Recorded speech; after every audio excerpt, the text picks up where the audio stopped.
সংসার ত্যাগ করার উপযুক্ত ব্যক্তিত্ব তোমার আছে? বাবা বাবা বাবা বাবা বাবা বাবা, সংসার ত্যাগ করা এই তো উপযুক্ত সময়। বাবা বাবা বাবা বাবা বাবা বাবা, পিতা ও স্ত্রী অনেক তিরস্কার সহ্য করে আমি আপনার পদতলে আশ্রয় নিতে চাই গুরুদেব। আমায় জ্ঞান দিন, প্রজ্ঞা দিন, মুক্তি দিন, সপ্তম দরজা আমার সামনে খুলে দিন গুরুদেব। এটা তুই মুক্ত? মুক্ত? হ্যাঁ, তুই এত জানিস আর মুক্ত হবি না?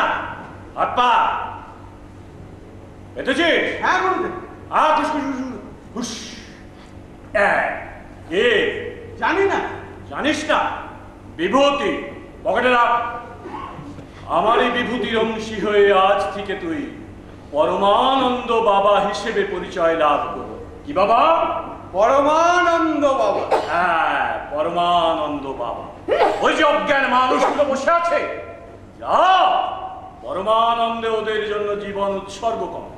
এদিকে দেখ, বৈরাগ্যের কঠিন পরীক্ষায় রতি হ, আমার আনন্দের শাখা দপ্তরের ওছি হ, মানুষকে মুক্তি লাভের উপায় দেখা। আয়, তোকে আজ মুক্তি লাভের উপায় দেখা। আর তোরা সবকিছু একেবারে সোজা করে দেব। কিভাবে গুরুদেব? কিভাবে? তোকে আর পড়াশোনা করতে হবে না। হবে না? না। বাঁচলাম। তাল পাতার ওপর গীতার শ্লোক লিখে জল দিয়ে ধুয়ে দেব। সেই জল তুই বোতলে ভরে রেখে 3 সন্ধে 3 চুমু, রক্তে একেবারে গীতার বন্যা বয়ে যাবে।